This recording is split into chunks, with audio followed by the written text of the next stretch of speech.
Get it.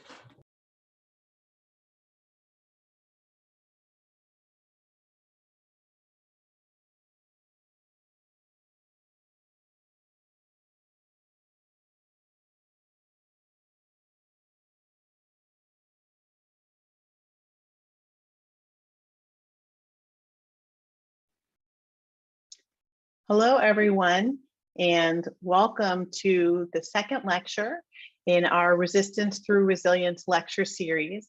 We are thrilled to be here with Professor Dr. Bonnie Duran.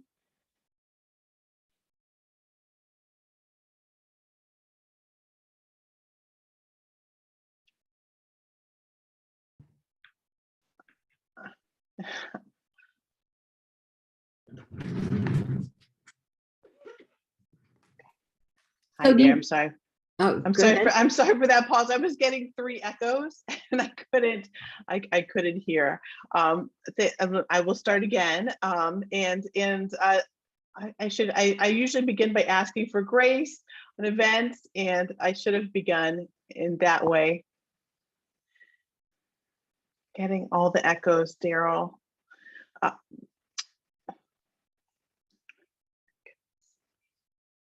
Can you pause for a second, please?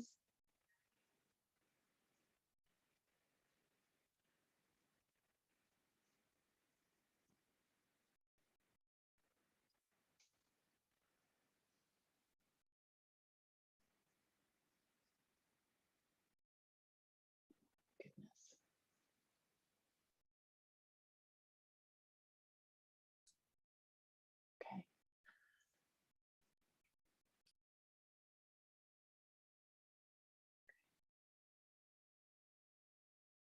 Are we ready to go again? Okay. Okay, I'm hoping I'm not going to be hearing all the echoes again. Thank you so much for joining us for this Resistance Through Resilience. Practicing my breathing right now with our tech checks. Try not to hold my breath.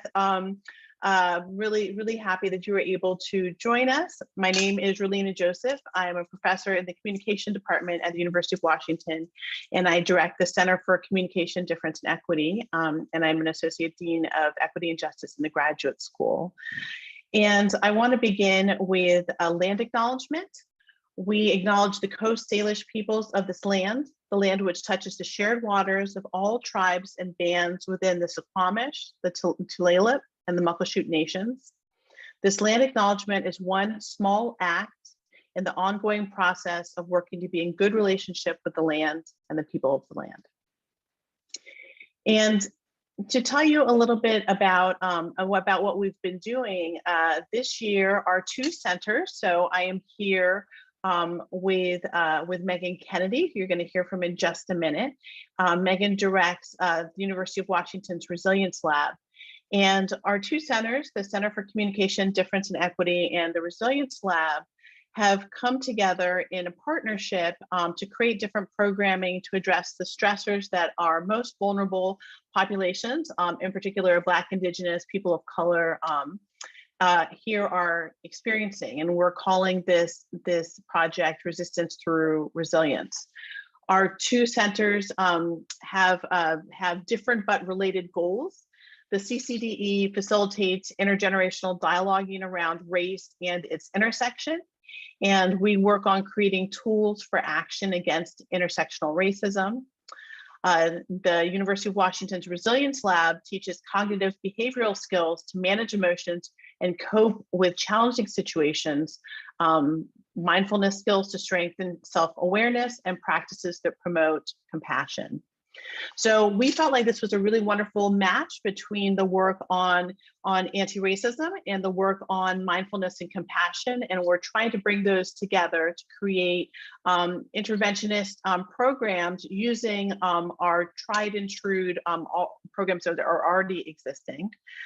In early December, Rhonda McGee kicked off this lecture series and provided us with inspiration and renewed vigor as we nourish ourselves and stand with our communities in our everyday confrontations of oppression.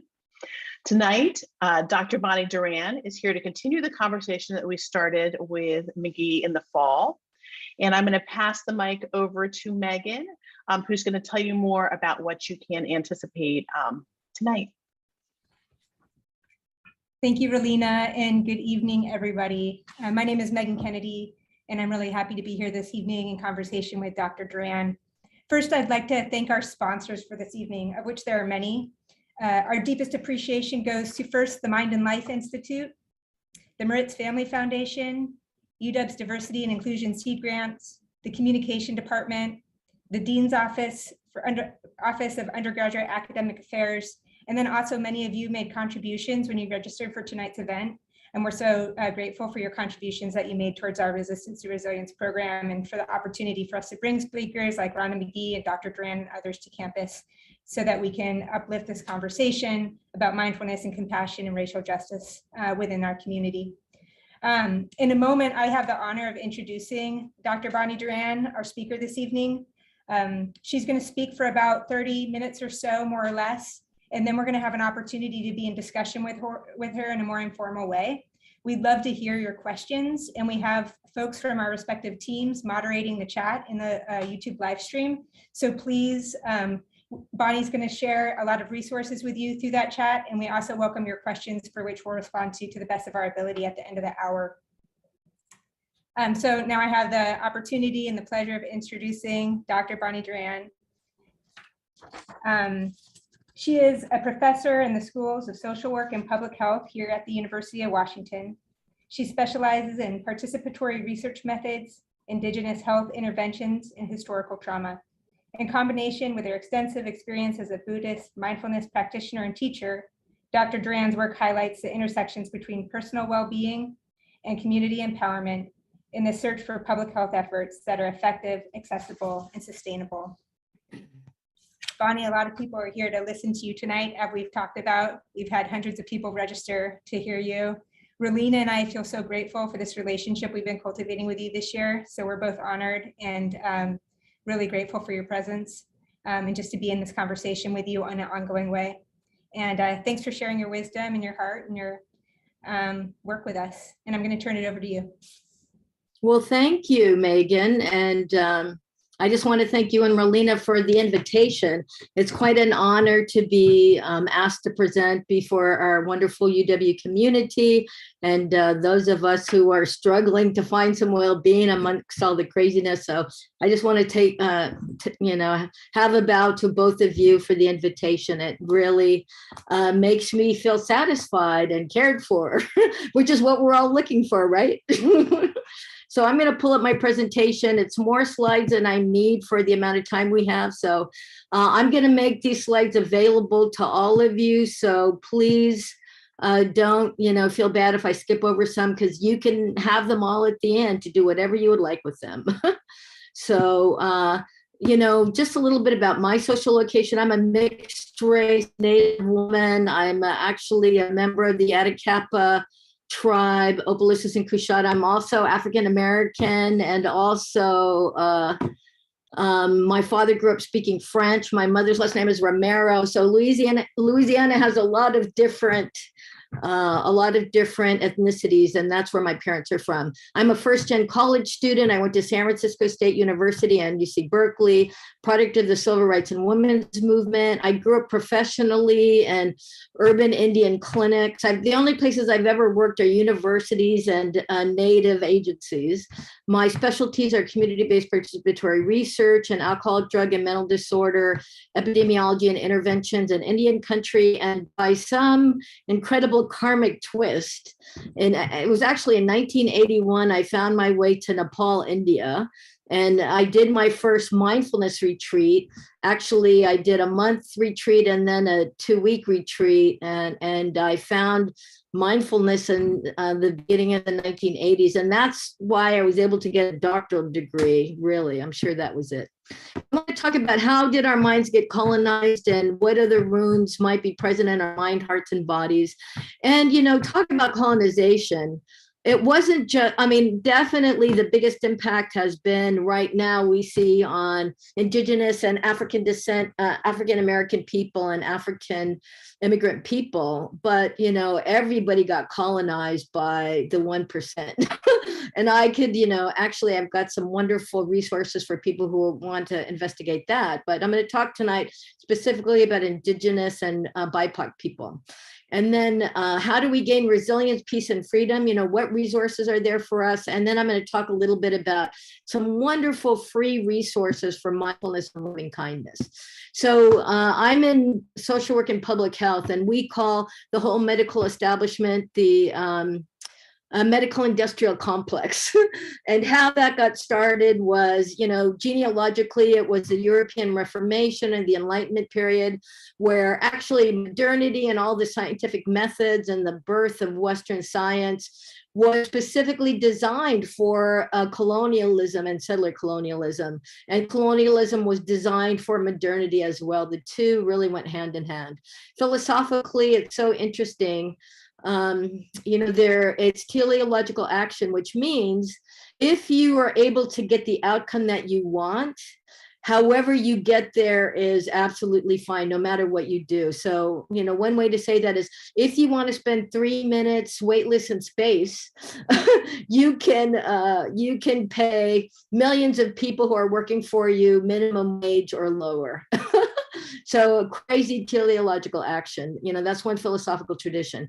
Culturally, the life world or our cultural sphere is subsumed under capital or economic, advanced laissez-faire capitalism and state administrative apparatuses. And sociologically, it's the rise of the nation state institution and Western science for material reproduction and for material exploitation, essentially.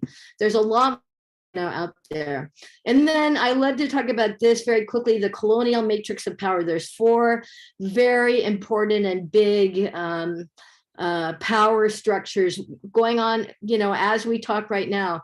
There's a control of the economy. Back in settler colonial days, I mean, we're still in settler colonial days for sure, but back in the beginning of that, it was native land appropriation and Black labor exploitation and control of natural resources. There's an old saying actually from England that says, the law condemns the woman or man who stole the goose from off the commons, but leaves the greater felon loose who stole the commons from the goose. So, I mean, there were working class people and people in Europe who also didn't particularly appreciate this, you know, this control of the economy, control of authority, government, normative social institutions like the army, control of gender and sexuality.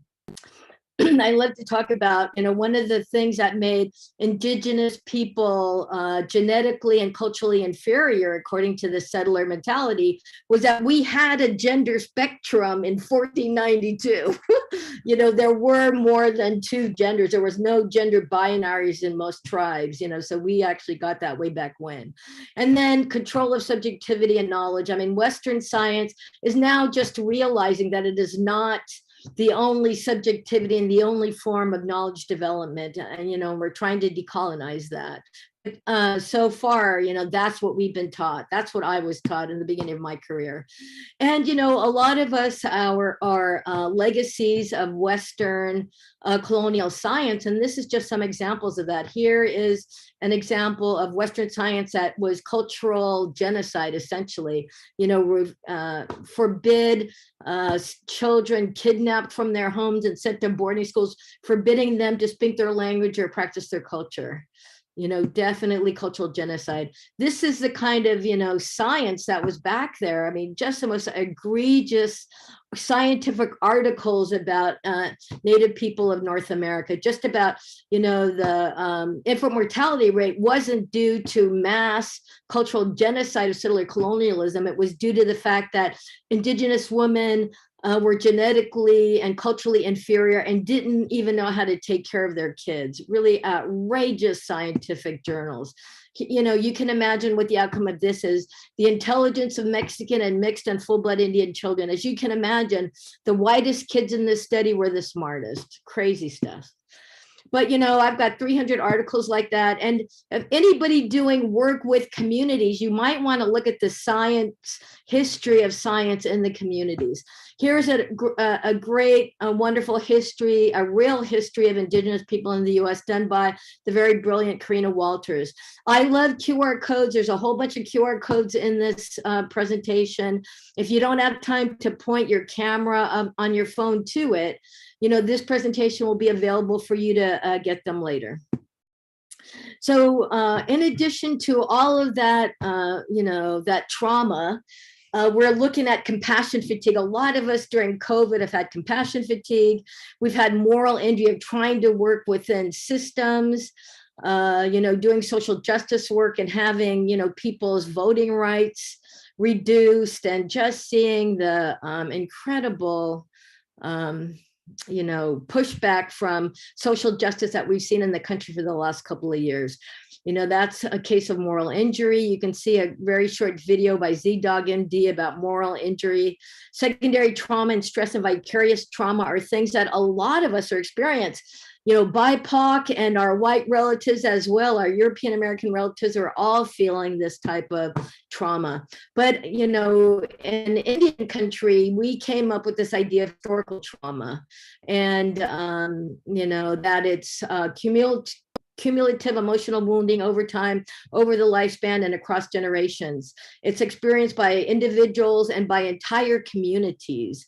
And even though you haven't experienced colonialism directly, well, you really have, because the system we have right now is definitely a settler colonial system for sure. So this is a wonderful, very short, like 10-page overview of how racism and prejudice and discrimination and inequity gets trapped in the body by this wonderful guy, Tommy Lee Woon. Tommy Lee Woon was the DEI guy before that was even, I think, a popular thing at Stanford and other universities. He and his wife, Thea Lee, were also chairman of the board of somatic experiencing, which is a wonderful body-based trauma release therapeutic approach, somatic experiencing. And Tommy Lee Woon is really wonderful. So he talks about how sheer exhaustion, that getting all of this trauma trapped in the body feels like exhaustion, burnout, and overwhelm. And just seeing the pervasiveness of prejudice and discrimination, we're feeling hopeless and powerless, and we're resigned to just how things are. A pattern of not speaking up, followed by resentment, shame, and self-blame. And I'll tell you, I didn't even realize how much I was quieting myself until I got promoted to full professor. And then all of the stops were off. I did not have to worry about getting promoted or, losing my job. And I was shocked at how much I realized I had quieted myself of calling out people who had been racist and sexist and ageist towards me. It was amazing, and towards a lot of other people. And it also produces the inability to recognize resilience and resistance in one's own community. And it makes us even want to leave the community. So if we don't have a lot of toxic stress, what happens is we get oriented to a stress response, and we go into fight or flight or freeze or dissociation, which are classic trauma responses. If we have some resilience and some resources to let go of that stress, we release and discharge, and we get back into relaxing and at ease. But if we have if our anatomical nervous system is so stressed out, it doesn't allow us to release fight or flight or freeze or dissociation. And I think what I just told you was my freeze and dissociation, not addressing, the incredibly real racist and sexist experience I've had as a professor at the University of Washington. And, I'm sure many of us see fight and flight and freeze and dissociation in some of our students as well. We get stuck in fight or flight. Sometimes I'll be teaching a class and, I'm 66 years old, so I don't know some of the terms that our wonderful younger gens are using, and people will, I'll say one phrase incorrectly, and you would think that I just got arrested for being a really bad racist, because people will take out things, they will have a fight response for the littlest transgression. And freeze and dissociation, I talked about that already too. So what can we do? I mean, all of us have trauma. In fact, you know, I really adhere to Buddhist psychology. Buddhism is more a psychology than a religion because there's no God or higher power in Buddhism. You know, we all have the ability to become awakened. We just need to do the practices that will take us there. So what can we do? You know, what can we do out in the world, in our own bodies, in our minds? How can we practice with all of this stress that we're experiencing? And we have three fundamental needs in order for our well-being: the need for safety, the need for satisfaction, and the need for connection. So what are some resources that we all have for safety? The first one is to realize that because of our anatomical nervous system, we actually have a negativity bias. We are always, you know, based on us, you know, and, you know, the just how our species has evolved, we're always looking for the tiger in the bushes, right? We're always looking for that thing that is going to hurt us so we can separate ourselves from that, or just be aware that harm and danger is coming. And we tend to overemphasize on that. You know, we overfocus on it, we overreact to it, and we turn it into implicit memory, which means we see that everywhere, whether it's there or not. And it creates vicious cycles for ourselves and for others. You know, I was telling people earlier that my partner just broke his leg. He broke his leg about 2.5 weeks ago. And I am shocked at how much negativity is coming out of me having to take care of him. Just seeing that is so enlightening for me, to see how much negativity bias I have. So this is an excellent resource for us when we have the negativity bias. And I think this will be the most important thing I say in this presentation today. I have a very close dear friend, the Venerable Inalio, who is a monk, and he is considered to be the best researcher right now of exactly what the guy who invented mindfulness, you know, what he taught. And I think there's a QR code there. You can download his book. It's called Compassion and Emptiness. You can download his book. And he says that when we are holding our own suffering, or, you know, maybe being with patients or students or friends or family members that are suffering, you know, we could focus on what their suffering is if we want to learn more about suffering and hurt and harm. But I think we all have a lot of exposure to that. So rather than focusing on what's going on with them, we can focus on our desire for them to be free from suffering and our desire for them to be happy. We can focus on our compassion for them. You know, we can hold the idea in our heart mind, you know, I care deeply for your suffering. May you be free from pain and suffering. May you be safe. May you be happy.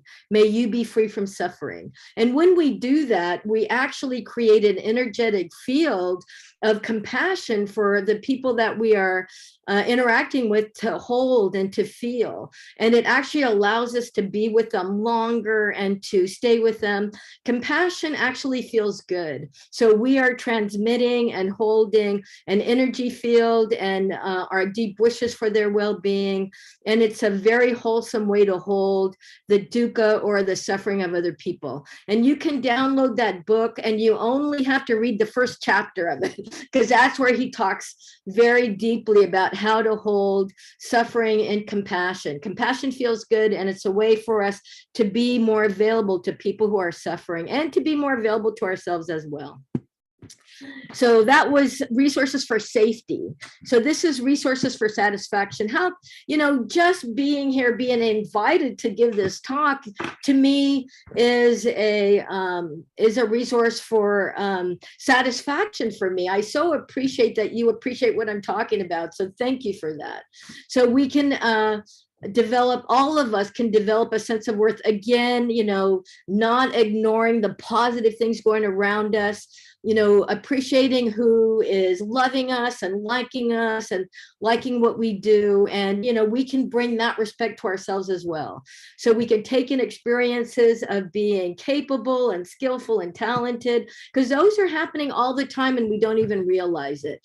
We include being wanted and being sought out, appreciated, acknowledged, and respected, liked, befriended, and loved, and cherished, and being special. Because we all are that. We all are that.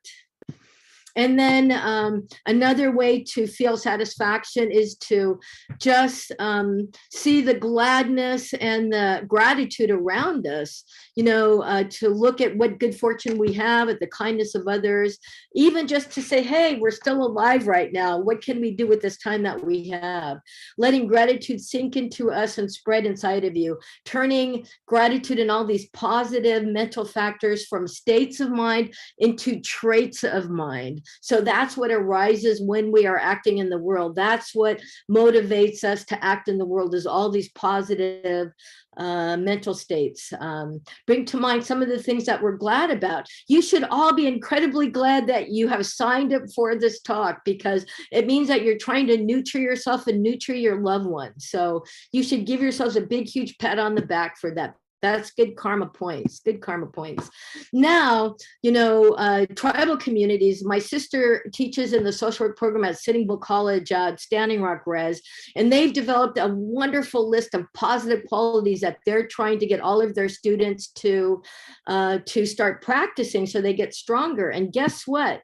Buddhist psychology teaches that exact same thing, all pretty much of the same positive mental factors. And here's a free book that you can download it's a beautiful book. It'll teach you how to work and strengthen mental factors like generosity and virtue, morality, renunciation, wisdom, energy and effort, patience, mindfulness, determination, loving kindness, and equanimity.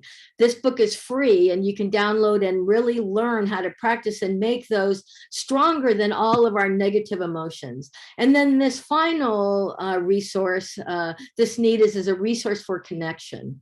And again, here's another QR code. So what do we do? What are our resources for connection? For BIPOC communities, particularly Indigenous communities, we know that there's a lot of resources for ceremony out there.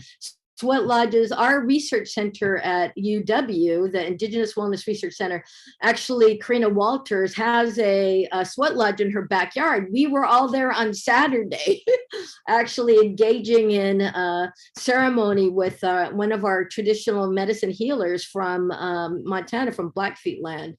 Dancing, singing, vision quest, humblecha, sundance. I sundanced for a dozen years on the Pine Ridge Reservation, and it was such an incredibly wonderful experience. Drumming, rattling, meditation, and retreat. Now the big centers in the United States, I teach at Spirit Rock and Insight Meditation Society, they're insisting that I do a retreat every year. Retreat is ceremony.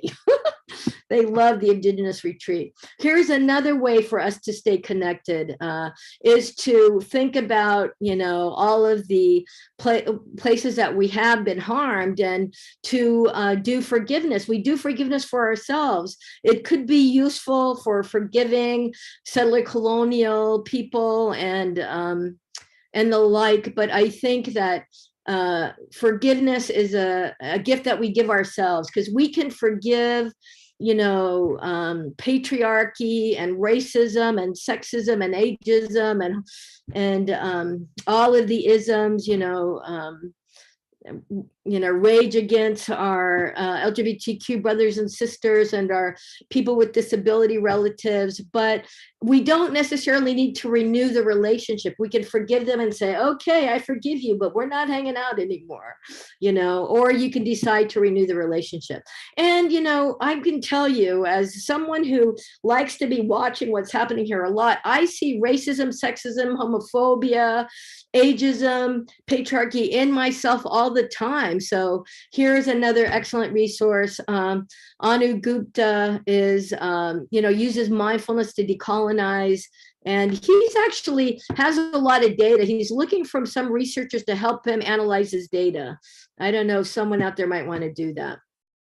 And then here's a wonderful community. Since COVID, all of the online sanghas or meditation groups have gone online. So there are online groups, international groups in multiple languages, in Spanish and Greek and all of the French, all the European languages.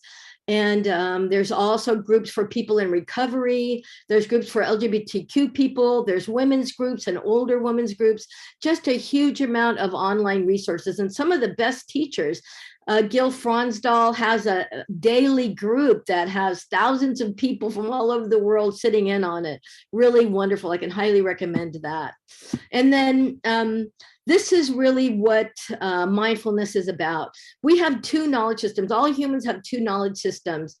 We have our cognitive, count things, name things, ideas system, but we also have a wisdom system called intuitive awareness. And mindfulness is the data collection system for intuitive awareness. Mindfulness collects data, and that goes into our wisdom knowledge system. And then we have insights. Insights arise that free us from suffering. And those insights are about how imperfect all conditioned things are, how impermanent they are, and how impersonal they are.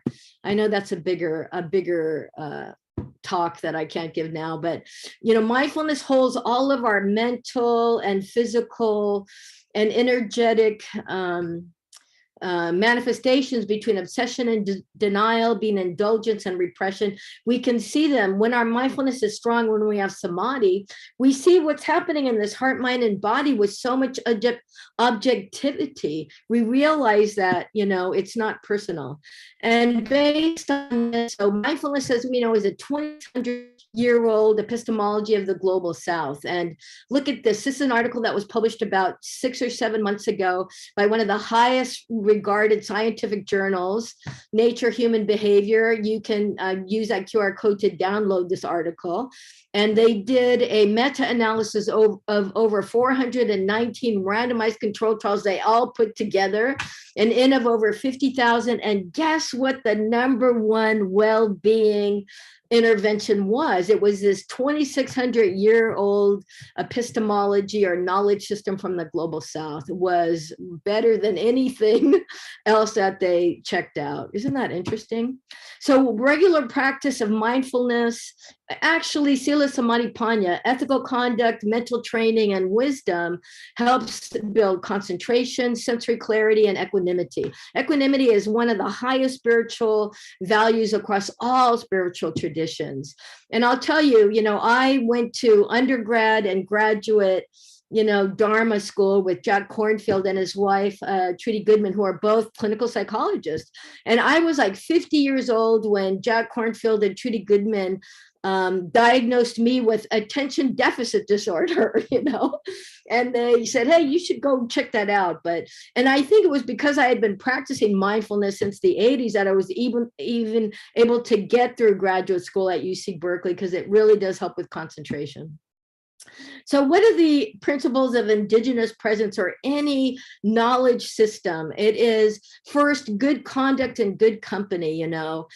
You could practice mindfulness 8 hours a day, but if you lied, if you cheated, and if you stole, you would never get any benefit from it, because good conduct is essential for any spiritual progress to happen. And I always like to tell people that Sila, which is what we call good conduct, Sila is sexy. For all of you single people out there, you should be looking to see how ethical the people you're dating are. On Tinder and Match, you should definitely put something in there about your ethics as well. And then, once we have good speech, good actions, and good livelihood, we train our minds, we train our hearts, and we look at good effort. And then we make the place for wisdom to arise. And the wisdom that everything in the conditioned world will never give us ultimate happiness. Everything is impermanent. Our happiness of today and our unhappiness of today will absolutely change, because that's its nature. And nothing we experience is just for us. I mean, I'm sitting here taking care of my partner with the broken leg and thinking, okay, I'm sitting here with 3 million other women, probably just in the US, who are taking care of their partners, right? It's not a personal thing. Here's some other resources. I love Tara Brock, who's also a clinical psychologist. All of you who need a little bit of encouragement or some online therapeutic resources, she has a wonderful list of talks that you can listen to and guided meditations on equanimity and opening to breakups and things like that. So that's very good. And then here is one of my favorite, how to learn how to do mindfulness meditation. You don't have to pay for it. You can listen to Gil Fronsdal. He also has every morning has a sit that you could join via Zoom. And here's some other resources to learn how to do metta and loving kindness and compassion and joy and equanimity meditation. Those meditations are actually mantra based. You actually say things over and over again. It helps us to handle negative emotions towards others, maintains a state of mind that is calm, stable, and peaceful, and it has a positive effect on people. And these are some of the classic things that you can say when you're boiling and you want to let somebody say, may you be safe and protected, try to just bring that to mind. So that's the intention behind your actions rather than all of the negative stuff. This is an excellent, the Buddhist psychology book, actually a wonderful Western psychologist, Dr. Matthew Bensilver, is teaching Buddhist psychology for pretty cheap on the Spirit Rock Meditation Center webpage. You might want to take a look at that. But anyway, here you can download the Abhidhamma, which is the big book of Buddhist psychology, is over 600 pages. Steve Armstrong narrowed it down to 38 pages. You can take a look at it by looking at this QR code. And here are some larger truths. I've got a lot of, I think this has a link to my favorite free mindfulness resources. So you can all download them and go through them at your leisure, however you would like. There's 1 million free talks you can listen to, 1 million free guided meditations. You don't have to pay anything. You don't have to have any money to learn how to do this practice. And this is the guy, the Venerable Analayo. He is considered one of the best. He is considered the #1 researcher on what the Buddha taught about how to do these practices. Here's his free book. This is Mindfulness Meditation, a Practice Guide. You can download his free book with this QR code, and you can download, he has 7 guided meditations, the 7 spokes of Satipatthana, or the 7 spokes of mindfulness. And you can download all of them and just listen to them. And you don't even have to read the book. Just listen to his guided meditations. They're very deep and very inspiring. And here I think is actually the link to this is the link to the song that we're gonna finish, or I'll dance to at the end of this session. But that's the end of my talk. Excellent. Thank you. Thank you so much, Bonnie. You gave us so many things to think about there and to work with. And I think that I am going to start us off with some questions. So I love it how you began the conversation talking about how you didn't realize how much you had been kind of stifling until you became a full professor, right? Yeah. Until you didn't have any more assessments. And we had this amazing conversation that that really has stuck with me. And one of the pieces there, and I was going to all your resources thinking about how can I apply these. One of the questions that we were talking through is when do we, as people of color in particular, when do we decide to speak up and speak back and interrupt? And when do we decide, no, I'm going to sit back and take care of myself and not necessarily say something at this point? So I'd love to hear you share a little bit on that. Well,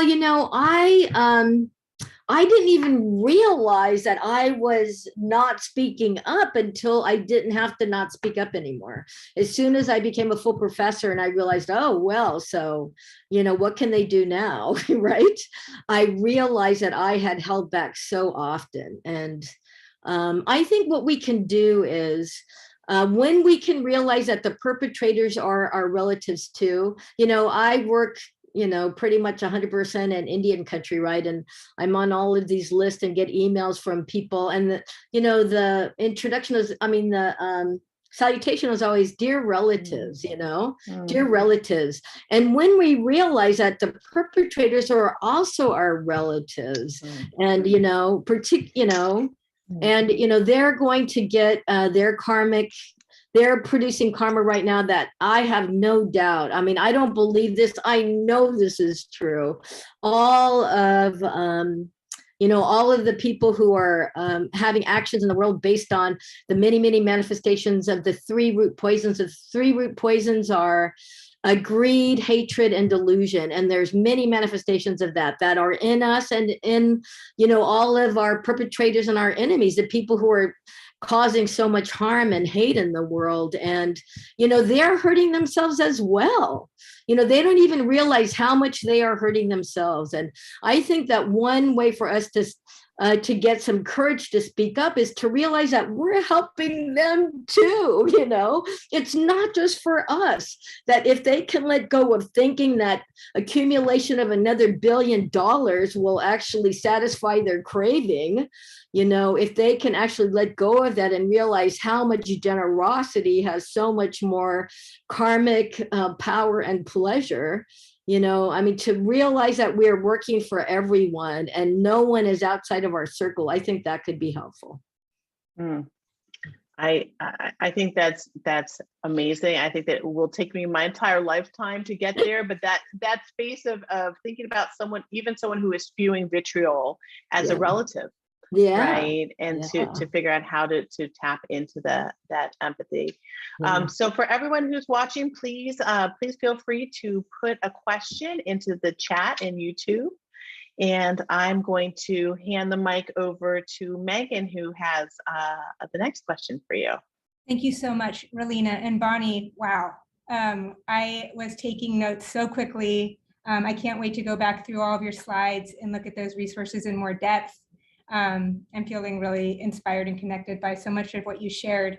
I want to start with a question that is a place that you led, which is when you noted that mindfulness helped you through graduate school. And then you punctuated that again when you mentioned how that may have in one way attributed to supporting your ability to concentrate. And I'm just imagining that comment may have resonated with not just students and not just graduate students, but also staff and instructors at the UW. And I'm wondering if you could just break that comment down a little bit. Like in what ways does mindfulness support you? Did it support you as a graduate student, and how does it support you now in your work? Just slow down the comment. Yeah. I mean, I was very deep into, what we call it is the Western convert Buddhist tradition, right? It's a convert Buddhist tradition. It was mainly wonderful people like Jack Kornfield and Joseph Goldstein and Sharon Salzberg, who, I've sat long retreats with, and I've taught long retreats with them as well. And it helped me by, first of all, it helped me quit smoking pot. It was good to stop smoking pot every day. And so that was useful, to let go of a lot of substance abuse that was pretty, a way of coping in my family. And so I was able to let that go. And it just, allowed me to see where happiness really was. Happiness isn't in, having more accumulated wealth or having more fame or prestige or, any of that stuff. It made me see, and, this year I will sit 2 whole months in retreat. And the whole month of June, I am going to be in Massachusetts sitting in retreat. I'll be silent for 30 days, sitting 16 hours a day.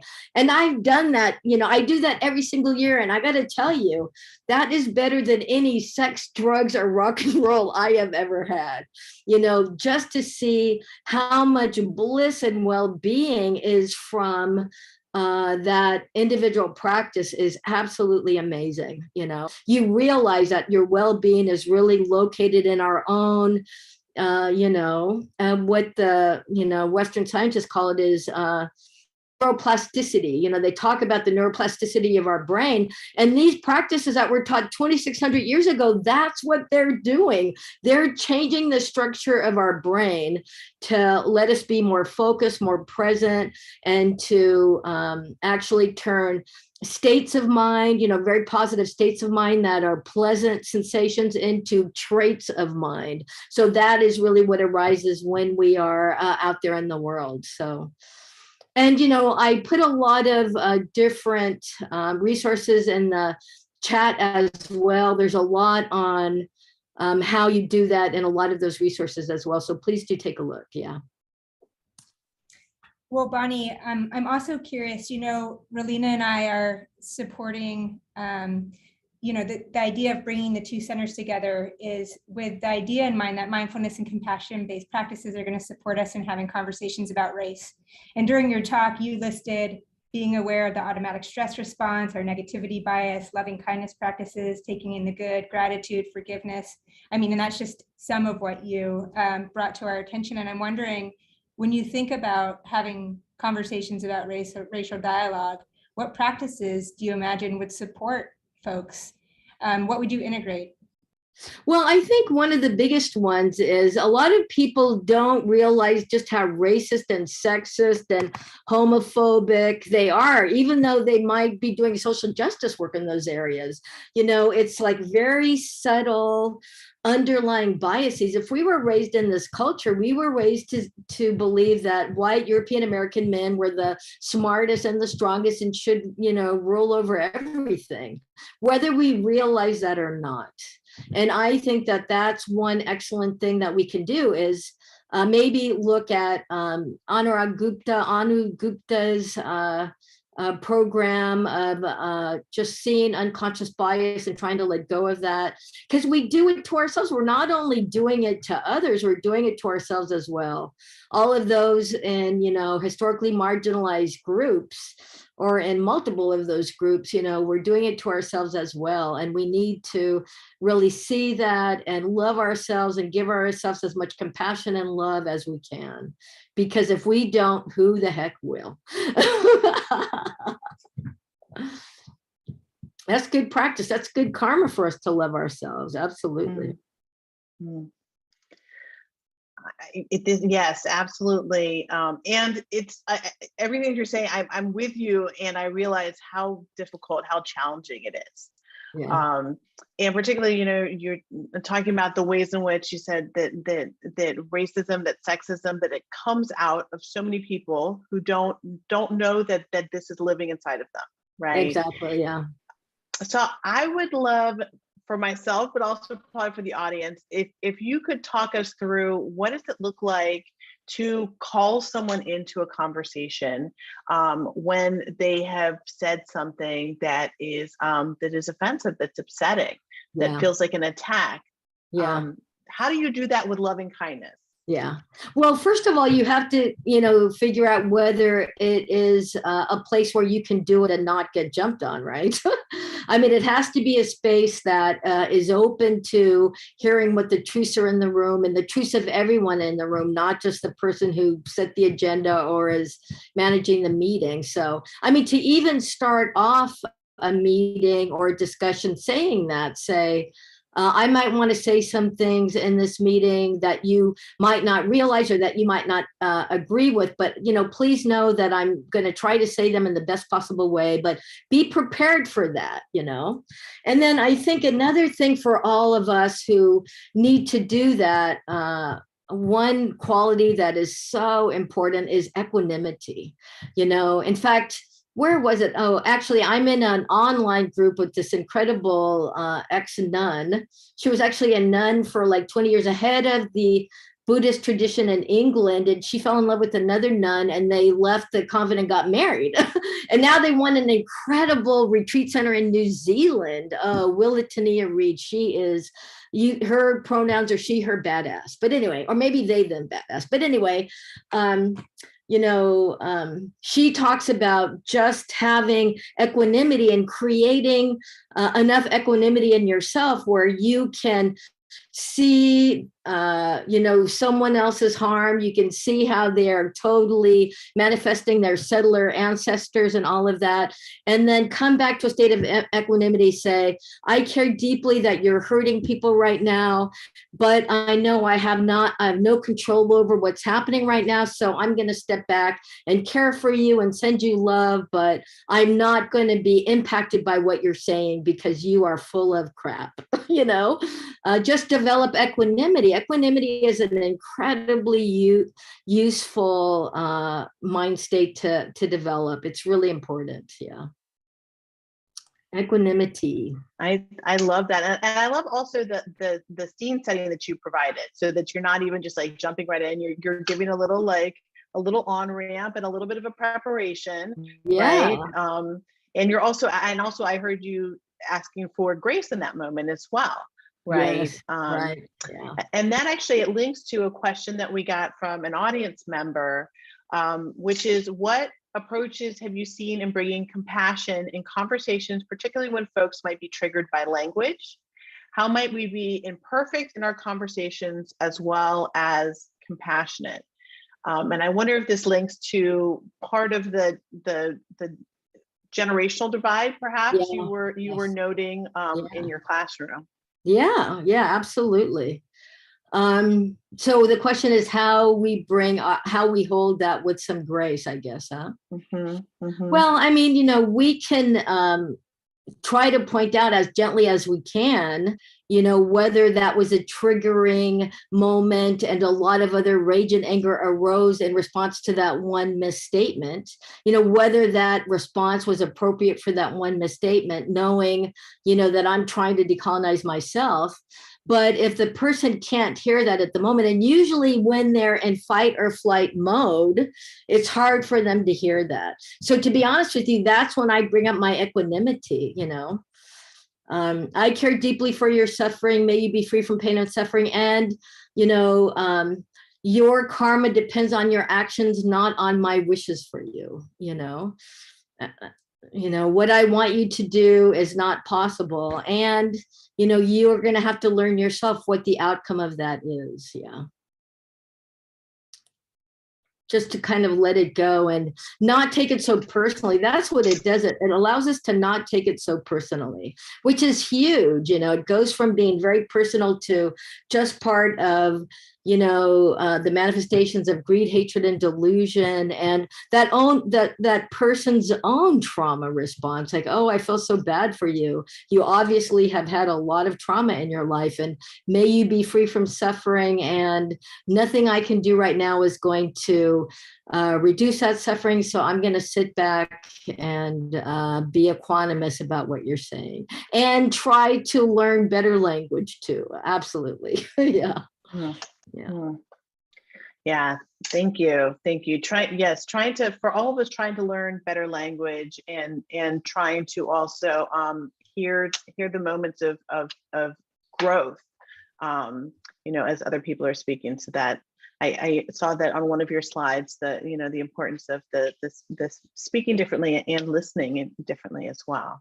Yeah. Oh, absolutely. And assuming that there is a positive intention there, or even, even there might be a small amount of positive intention, or even changing a trauma response, assuming a positive intention so that person who is speaking can actually take that up, Yeah. Allowing that as a potential intention of what they're saying. Yeah. Thank you. Thank you for that. Bonnie, one takeaway for me from the conversation tonight is thinking about across campus, how we can support people and being more situated in that wisdom knowledge system that you were naming, and how that could make way for a compassionate university. Yeah. So I'm just kind of reflecting on the different kind of practices and ideas that you provided us around taking care of ourselves, creating safety, supporting ourselves, building connection, and just ways in which we can, Yeah. One way might be, there's a lot of online sanghas going on with some incredible teachers, and it would be nice just to have those available at different places around the university for people to pop in, a BIPOC one, or a women's one, or a people in recovery one, or people with mental health issues one, or an LGBTQI one. You should definitely take a look at that list of online resources. It's incredible. And that might be a way, without a lot of you know, without a lot of resources coming from the university. All that is a Zoom link essentially. And the community connection is so important. You know, there's 3 jewels in our practice. There's Sila, Samadhi, there is Buddha, Dharma, Sangha. There is Buddha, and that's just us knowing that every single one of us has that capacity. We all have that nature to become awakened and to have well-being. It's not just one guy 2,600 years ago. It's all inherent in being human. So we can have that as one of our refuges. And then the refuges of the teaching, you know, this stuff is free. We could find this free all over the place. We don't have to be rich to be able to do it.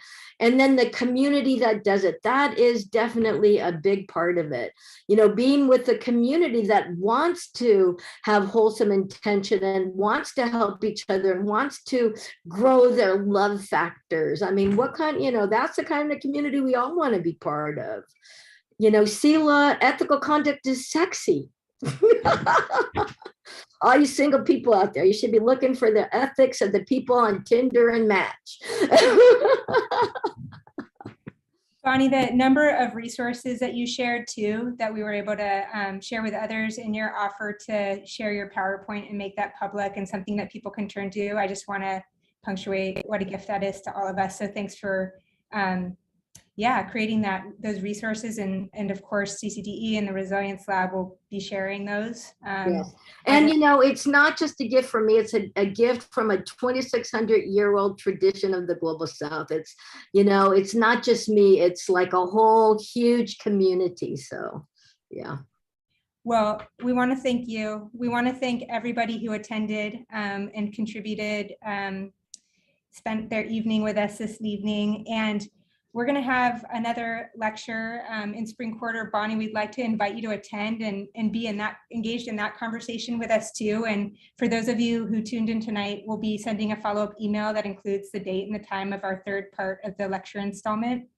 Bonnie, you send emails and always say, you always send wishes of peace and ease. And I want to send you wishes of peace and ease tonight too, and all of our audience members. Thanks for such a beautiful conversation that you brought to our community, and we really respect and value you. Well, back at you. Thank you so much for giving me this opportunity. I'm feeling very appreciated and loved right now. So thank you. Thank you very much. Yes. Good night, everybody. Thank you. Good night. Good night.